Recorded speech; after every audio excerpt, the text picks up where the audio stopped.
एक बार महात्मा बुद्ध नगर का भ्रमण कर रहे थे। उसी वक्त उनकी नज़र एक दुकान पर जाती है।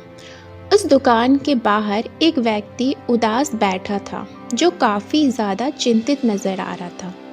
उस व्यक्ति को इस तरह से देखकर महात्मा बुद्ध उनके पास जाते हैं और उससे पूछते हैं, तुम इतने क्यों चिंतित हो?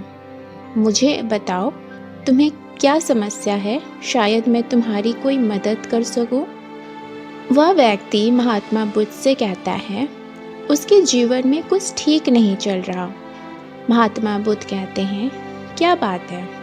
वह व्यक्ति महात्मा बुद्ध को बताता है कि उसकी पत्नी की मृत्यु कुछ सालों पहले ही एक गंभीर बीमारी के कारण हो गई और मेरा बेटा काफ़ी छोटा है और उसकी देखभाल करने के लिए मेरे घर में कोई और नहीं। इसलिए मैं अपने साथ अपने बेटे को दुकान ले आता हूँ ताकि दुकान के साथ साथ मैं उसकी भी देखभाल कर सकूँ।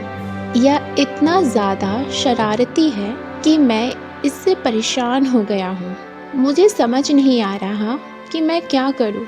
मैं दुकान भी नहीं छोड़ सकता और अपने बेटे को भी नहीं। बात यह है, मेरे दुकान में जब भी कोई ग्राहक आता है तो मेरा बेटा उनकी पगड़ी को और साथ में उनके सामान को भी बाहर फेंक देता है और वे इसे अपना अपमान समझ जाते हैं और वे दुकान से चले जाते हैं और दोबारा नहीं आते।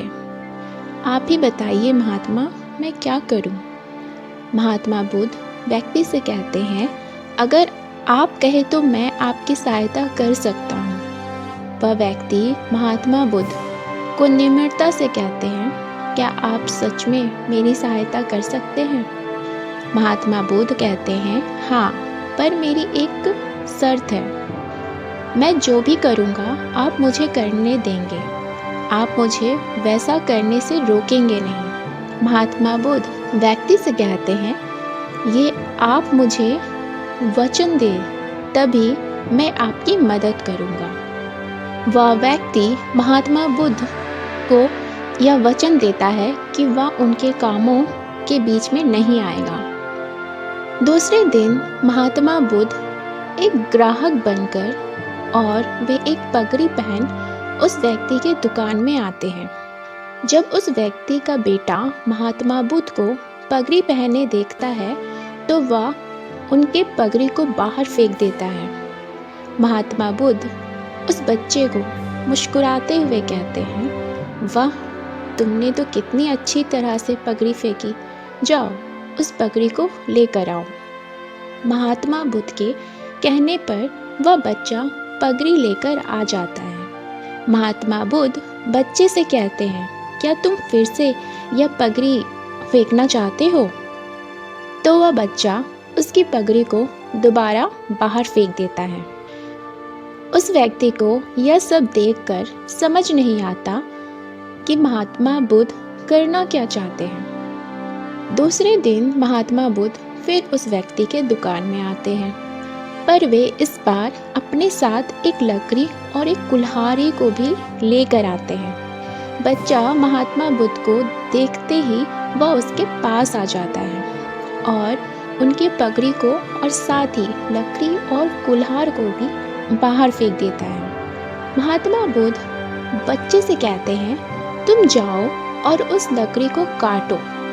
महात्मा बुद्ध के कहने पर बच्चा उस लकड़ी को काटने चला जाता है, पर वहीं पर बैठा उसका पिता यह देखकर उसे चिंता होती है कि कहीं इस काम से उसके बेटे को किसी प्रकार की कोई नुकसान न हो।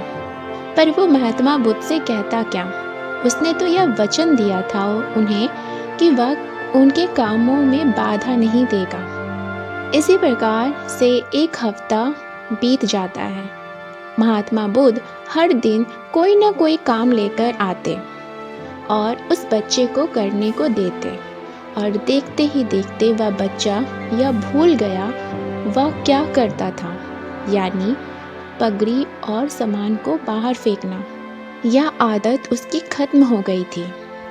इस कहानी के माध्यम से हम यह समझ पाते हैं कि जब हम अपने मन की सुनने लगते हैं तो हमारे व्यवहार में लड़कपन देखने को मिलता है। पर वही जब हम अपने मन को अपने वश में कर लेते हैं तो हम जैसा चाहे वैसा ही करते हैं और हमारा जीवन में वही दिखता भी है। या हमारे ऊपर है कि हम अपने मन के वश में होना चाहते हैं या फिर अपने मन को अपने वश में करना चाहते हैं। जब हम अपने आप को किसी न किसी कामों में लगा कर रखते हैं तब हमारे मन को बेफिजूल की बातों को सोचने का समय नहीं मिलता, और जब हमारा मन किसी बेवजह बातों को सोचता नहीं तो वह या हमारे हाथों में होती है कि हम उसे क्या दिशा देना चाहते हैं। जीवन में अपने मन को अपने से नीचे रखना थोड़ा मुश्किल है, या कहें जब हम किसी भी काम को शुरू करते हैं तो वह हमें मुश्किल ही लगता है। और ये तो हमारा मन है जो एक चंचल है, वह एक जगह रह ही नहीं सकता। तो यहाँ सवाल उठता है, क्या ये असंभव है, हम इसे अपने वश में नहीं कर सकते? ऐसी कोई भी चीज़ नहीं है जिसे हम अपने वश में नहीं कर सकते, और हमसे ऊपर कोई भी चीज़ नहीं होती। बस हमें ये समझना होगा कि कोई भी चीज़ रातों रात नहीं होती। हर किसी चीज़ में हमें समय चाहिए होती है, और एक दिन समय के साथ साथ वह हो ही जाती है। पर जब हम इस बात को नहीं समझते और हम किसी चीज़ को तुरंत पाना चाहते हैं तब उस वक्त हम अपने मन को जीतने देते हैं। हम यह समझें कि समय चाहे जितना भी कठिन क्यों ना हो, हमें किसी चीज़ में समय जितना भी लग जाए, पर अपने ऊपर यह विश्वास रखना चाहिए कि हम कुछ भी कर सकते हैं और हमसे ऊपर कोई भी चीज़ नहीं हो सकती। और इसी के साथ अगर आपको हमारी ये बातें अच्छी लगी हो तो हमारे इस चैनल को ज़रूर सपोर्ट करें।